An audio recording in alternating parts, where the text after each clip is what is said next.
নমস্কার, আমি আশালতা।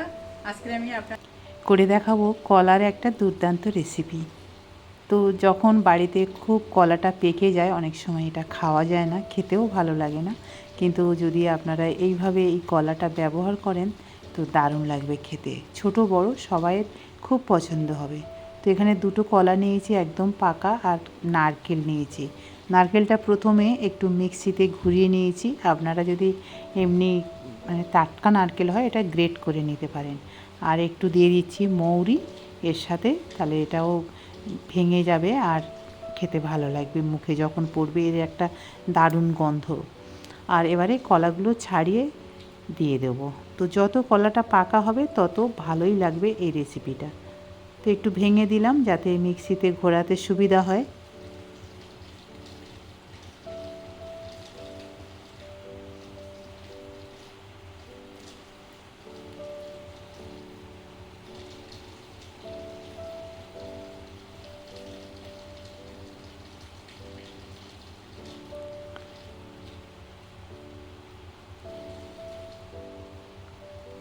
এবারে এর মধ্যে দিয়ে দেবো চিড়েটা আমি ভিজিয়ে রেখেছিলাম।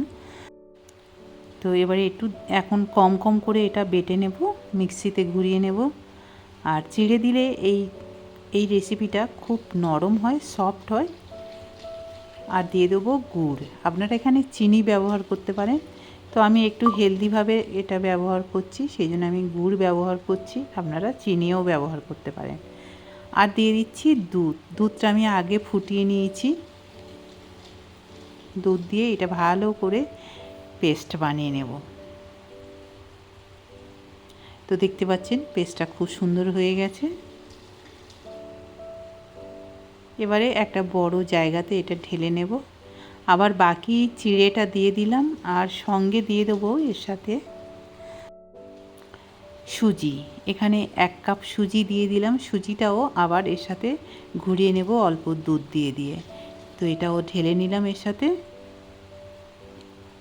ভালো করে মিশিয়ে নেব। আর দিয়ে দিচ্ছি স্বাদ মতো নুন। আর দিয়ে দেব এখানে আটা। আপনারা এখানে ময়দাও ব্যবহার করতে পারেন। আমি আটা দিয়ে দিলাম। এখানে 1 থেকে 1.5 কাপ আমি আটা ব্যবহার করছি। আপনারা এখানে আপনাদের প্রয়োজন মতন ব্যবহার করতে পারেন। তো ব্যাটারটা ঠিক এরকমই হবে। এবার এটা কিছুক্ষণ রেখে দিলে ভালো হয়। এবার এখানে আমি দিয়ে দিচ্ছি রিফাইন তেল। তেলটা ভালো মতন গরম হলে তারপরে এই ব্যাটারটা একটা একটা করে দিয়ে ভেজে নিতে হবে।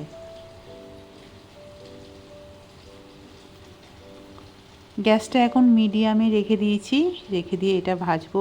একসাথে আমি একটা একটা করছি না, 2-3টে একসাথে দিয়ে দিচ্ছি, দিয়ে এটা ভেজে নেব। আপনাদের যদি জায়গাটা ছোট হয় তো একটা একটা করে ভাজতে পারেন। তো দেখতে পাচ্ছেন কত সুন্দর ফুলে উঠেছে এই পিঠাটা, কলার পিঠা। এবারে এগুলো এরকম সোনালি আকার ধারণ করলে তখন এগুলো তুলে নেব।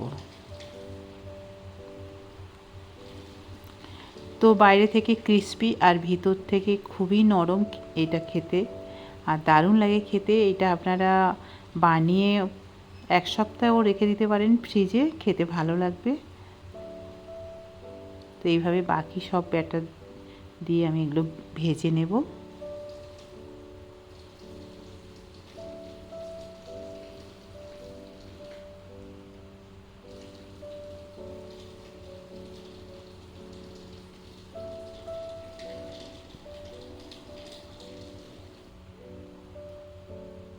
তো এগুলো একটু সাইড করে ধরে রেখেছি যাতে ওতে ঠেকে না যায়, ঠেকে গেলে একসাথে জড়িয়ে যাবে। তো এইভাবে আমি 3টে ভেজেছি। আপনারা 1-2 যেমন জায়গা সেই মতন ভাজতে পারেন।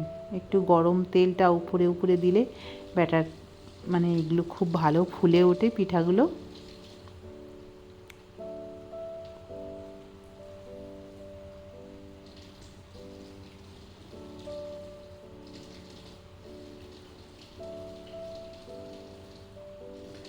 তো এইভাবে যখন বাড়িতে এরকম পাকা কলা হবে, ফেলে না দিয়ে এইভাবে আপনারা যদি এই কলার পিঠা বানিয়ে নেন তো সবাইয়ের খুব ভালো লাগবে। আর এটা আমি মনে করি অনেক হেলদি।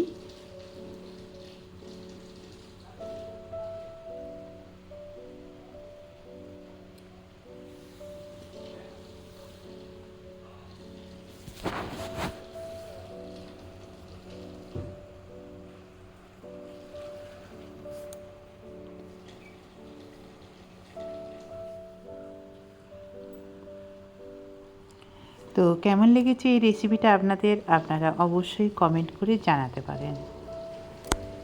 আমার এই রেসিপিটা যদি আপনাদের ভালো লাগে তাহলে লাইক করবেন, শেয়ার করবেন, সাবস্ক্রাইব করবেন আর আমার বেল আইকনে ক্লিক করবেন, তাহলে নতুন নতুন ভিডিওর সাথে আপনারা আপডেট থাকতে পারবেন।